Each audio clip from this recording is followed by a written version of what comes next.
La taxonomía es una ciencia que se va a encargar de clasificar a los seres vivos y usando la nomenclatura binomial se nombra de manera universal a estos organismos, utilizando los nombres científicos, los cuales están escritos en latín, y para estos nombres científicos que son conocidos de manera universal se utiliza una regla en la cual dice que los nombres científicos la primera letra va en mayúsculas y las demás letras van en minúscula.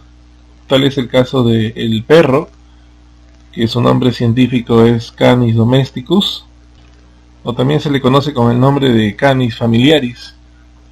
Luego tenemos la cebolla, que su nombre científico es Allium cepa. Luego tenemos el gallito de las rocas, que su nombre científico es Rupicula peruvianis. El nombre científico de la flor de la cantuta sería Cantua buxifolia. El nombre científico de la marihuana sería Cannabis sativa. Nombre científico del cóndor es Vultur gryphus. Todos tenemos nombres comunes: Carlos, Luisa, Iván, pero nuestro nombre universal es Homo sapiens sapiens. Somos los hombres sabios. Quién sabe, más adelante el hombre llegue a evolucionar y su nombre científico pueda llegar a cambiar también. El padre fundador de la taxonomía es Carlos Linneo, que fue un naturalista sueco que desarrolló la nomenclatura binomial para clasificar y organizar los animales y las plantas. Cuando nos referimos a nomenclatura binomial, nos referimos a los nombres científicos. En 1735 publicó su Systema Naturae, o Sistema Natural, el primero de una serie de trabajos en los que presentó su nueva propuesta taxonómica para los reinos animal, vegetal y mineral. Para poder clasificar a las especies, Carlos Linneo utilizó categorías taxonómicas o taxones, los cuales le permitía clasificar a las especies. Estas categorías taxonómicas comprenden una serie de rangos que permiten esta organización de manera jerárquica a los seres orgánicos. Estas categorías incluyen el dominio, el reino, el filo, la clase, el orden, la familia, el género y la especie. Por ende, podemos decir que el conjunto de especies forma el género, el conjunto de géneros forma la familia, el conjunto de familias forma el orden, el conjunto de órdenes forma la clase, el conjunto de clases forma el filo, el conjunto de filo o filum forma el reino, y el conjunto de reinos forma el dominio. Existen en este caso dos dominios, que son el eucariota y el procariota.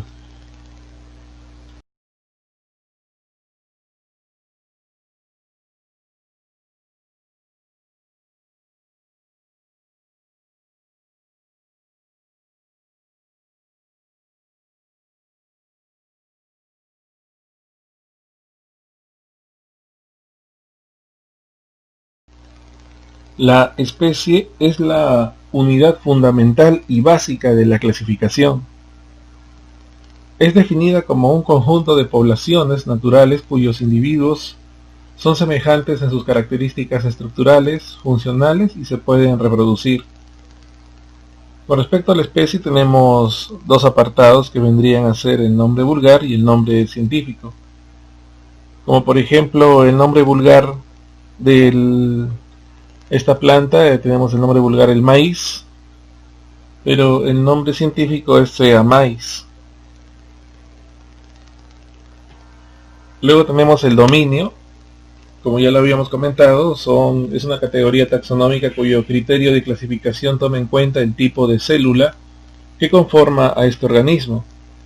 el dominio se divide en dos partes que vendrían a ser el dominio procariota y el dominio eucariota. El dominio procariota incluye a las bacterias, únicamente a ellas, ya que no tienen la presencia de una envoltura nuclear o también llamada carioteca. En cambio, los eucariotas sí tienen un verdadero núcleo envuelto por una carioteca. Pertenecen a esta clasificación los organismos de los siguientes reinos, que son el reino protista, el reino fungi, que pertenece a los hongos, el reino plantae, que son todas las plantas en el planeta, y el reino animalia. Para poder aclarar esto, el reino protista incluye a los organismos que son como animales microscópicos, tienen la presencia de un verdadero núcleo, como por ejemplo el paramecio, la ameba, la Giardia lamblia, etc. Como dato importante, podemos decir que en el año de 1866, el científico Ernest Haeckel, que es considerado padre de la ecología, acuñó el reino protista a la clasificación de los seres vivos. Y incluso hubo un tiempo en la cual decían que los hongos pertenecían al reino plantae, hasta que llegó otro científico llamado Robert Whittaker, quien dijo o mencionó el reino fungi para poder clasificar de mejor manera a los hongos, ya que los hongos pues no son nada parecidos a las plantas. Los hongos no tienen la clorofila con la cual pueden realizar la fotosíntesis. Entonces, a nivel de clasificación o taxonomía, podemos decir también los 5 reinos, que son reino monera, que pertenece al reino de las bacterias,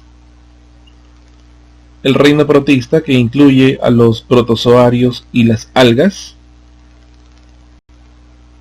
el reino fungi, que involucra a todos los hongos.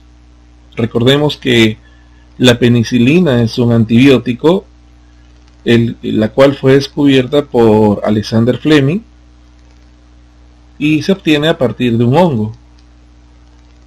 Luego tenemos el reino plantae, que incluye a todas las plantas, como tales también los helechos, los musgos, y las plantas superiores, aquellas que no tienen semilla, que son son semillas desnudas, claro, ¿no? Tenemos las gimnospermas, y aquellas que son semillas envueltas, que son las angiospermas. Y luego tenemos el reino animal, que comprende a todos los animales, aquellos que son parazoos, que no tienen tejidos, como por ejemplo las esponjas, los metazoos, que tienen tejidos, y toda una infinidad de organismos característicos de este planeta. Y de una manera más moderna para clasificar a los seres vivos, esta forma moderna de clasificación fue propuesta por un científico llamado Carl Guss y colaboradores en el año de 1970. Ellos mencionan una clasificación muy actualizada, por decirlo de esa manera. Tenemos el dominio Archaea o Arquea, en la cual se encuentran las arqueobacterias. Son como bacterias más antiguas que el reino monera, y estas se clasifican en metanógenas, termoacidófilas y halófilas. En las metanógenas encontramos bacterias muy primitivas que pueden aguantar o resistir lugares con gases tóxicos muy venenosos. Las bacterias halófilas son aquellas que pueden resistir lugares muy salados, como por ejemplo el mar muerto. Bueno, no es un mar, es un lago, ¿no? Y tiene una gran cantidad de sal, y prácticamente la vida es imposible ahí, no podemos encontrar ningún ser vivo. Pero en este caso sí encontramos bacterias, que son halófilas, y las termoacidófilas son bacterias que soportan lugares con gran temperatura, incluso supera más de los 100 grados centígrados. Podemos encontrar bacterias inclusive en aguas termales, esas aguas que alcanzan 100 grados centígrados de temperatura. Reino monera, el reino de las bacterias, tienen utilidades para el hombre, ¿no? En la industria, por ejemplo, hay una bacteria llamada Lactobacillus, de la cual se puede obtener el yogur. Y luego tenemos el dominio eucariota, en la cual incluimos a los reinos que son el reino protista, el reino fungi, el reino plantae y el reino animalia. Y para terminar, vamos a mencionar también que para el sistema de clasificación de los seres vivos nos basamos también en la anatomía comparada, como por ejemplo los órganos homólogos. Estos órganos, dice la teoría, que son organismos que tienen la misma estructura pero distinta función. Por ejemplo, el brazo de los seres humanos, el brazo lo utilizamos para poder coger, para poder agarrar objetos. En cambio, la aleta de un delfín también tiene huesos, es verdad, así como nosotros, pero ellos utilizan sus aletas para nadar. Entonces los órganos homólogos sería de esta manera: tienen la misma estructura pero distinta función. A esta evolución también se le conoce con el nombre de evolución divergente. Luego tenemos los órganos análogos. En este caso tienen distinta estructura pero la misma función. Puede ser un poco confuso con la definición anterior, ¿no? Pero vamos a hacer un ejemplo para entenderlo. Por ejemplo, tenemos las alas de una polilla contra las alas de una paloma. Bueno, ambas utilizan sus alas para volar, pero tienen distinta estructura, ya que la polilla tiene escamas, pequeñas escamitas, en cambio la paloma tiene huesos. O sea, órganos análogos es distinta estructura, pero la misma función. Este es un ejemplo también de evolución convergente.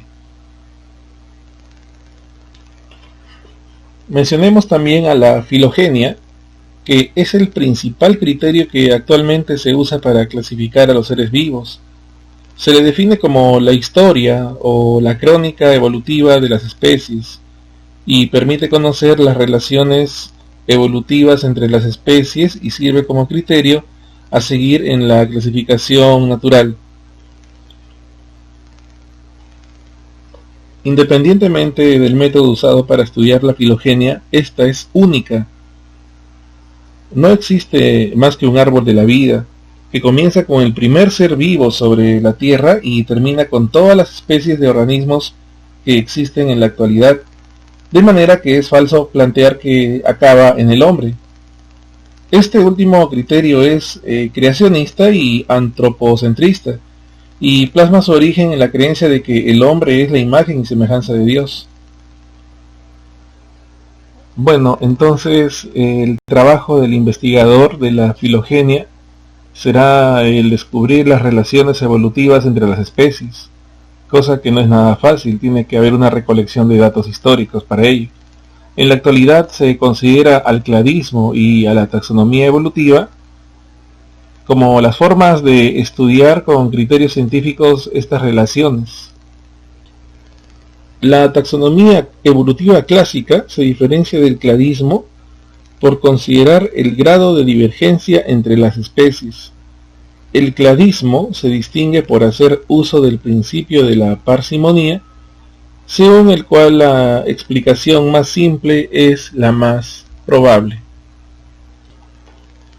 Bueno, espero que esta información te haya gustado. Hemos hablado de la taxonomía y claro que sí, hemos aprendido la importancia de conocer a los científicos que han contribuido con esta ciencia. No te olvides darle like al video si te gustó y si no te gustó, dale dislike para saber en qué puntos puedo yo mejorar. Mi nombre es Morris y conmigo será hasta otra oportunidad. Suscríbete a este canal